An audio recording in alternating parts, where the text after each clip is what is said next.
ఇవాళ నేను అడుగుతున్న మిత్రులారా, ఇవాళ ఒక ఆయన ఎట్లొస్తాడో ముఖ్యమంత్రి అడ్డుకుంటా ఆయన గోదావరి నీళ్లు తేలేదు అని అన్నాడట.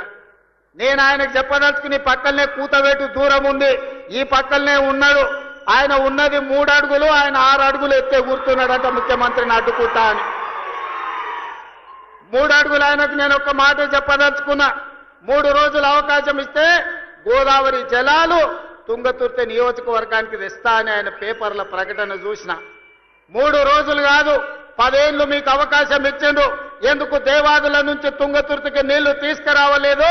గోదావరి జలాలతోని ఈ ప్రాంత భూములను ఎందుకు తడపలేదు అని నేను అడుగుతున్నా.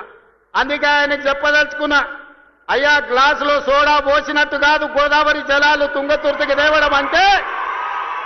నీకు తెలిసిన విద్య ఒక్కటే, దొరగారి ముందల చేతులు కట్టుకొని గ్లాసులో సోడా పోయడమే, కానీ నీకు తెలిసిన విద్య అంతకంటే లేదు.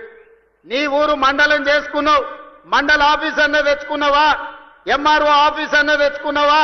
పోలీస్ స్టేషన్ అన్న తెచ్చుకున్నావా? 10 ఏళ్లు మంత్రిగా ఉండి నీ నాయకుడు ముఖ్యమంత్రిగా ఉంటే నీ సొంత మండలానికి ఒక ఎంఆర్ఓ ఆఫీస్, ఎంపీడీఓ ఆఫీస్, ఒక పోలీస్ స్టేషన్ తెచ్చుకోలేని సన్నాసివి ఇవాళ మా మందుల సామెలు తీసుకొస్తే సిగ్గుతో తల ఉంచుకోవాల్సింది పోయి ముఖ్యమంత్రిని ప్రభుత్వ కార్యక్రమాన్ని అడ్డుకుంటానని ఆయన ప్రగల్భాలు పలుకుతుండు. ఏది ఒక్కసారి అడ్డుకొని చూడు, మా తుంగతుర్తి నియోజకవర్గంలో కాంగ్రెస్ పార్టీ కార్యకర్తలు చూసుకుంటారు. దా పక్కనే రామరెడ్డి దామోదర్ రెడ్డి గారు ఉన్నారు ఊరికాడ. మేమందరం ఈ వేదిక మీద ఉన్న వాళ్ళు ఎవరు అక్కర్లేరు.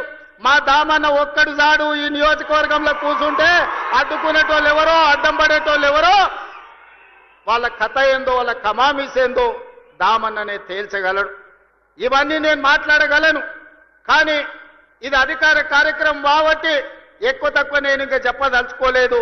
విషయం నీకు అర్థమైతే అర్థమైనట్టే అని నేను ఈ వేదిక మీద నుంచి వారికి సూచన చేస్తున్నా.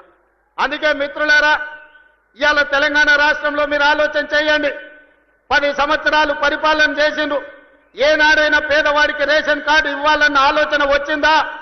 పేదవాడికి సన్న బియ్యంతో బుక్కెడు బువ్వ పెట్టాలన్న ఆలోచన ఎప్పుడైనా చేసిండ్రా?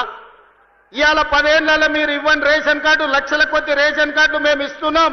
కోట్ల మందికి, 3 కోట్ల 10 లక్షల మందికి ఇవాళ సన్న బియ్యం ఇస్తే రేషన్ షాపుల దగ్గర పెద్ద పెద్ద బార్లు తీరిన లైన్లు ఉంటే ఇవాళ ఆయన అంటున్నాడు రేషన్ షాపుల కాడ బార్లు తీరినరని. మీరు గ్రామాలలో రేషన్ షాపులు ఎన్నడూ తెరవలే, బెల్ట్ షాపులు మీరు తెరిచిండ్రు.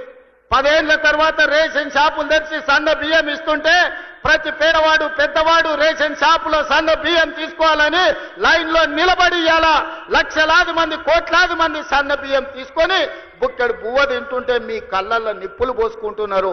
ఇది మీకు భావ్యమా అని నేను అడుగుతున్న వాళ్ళని.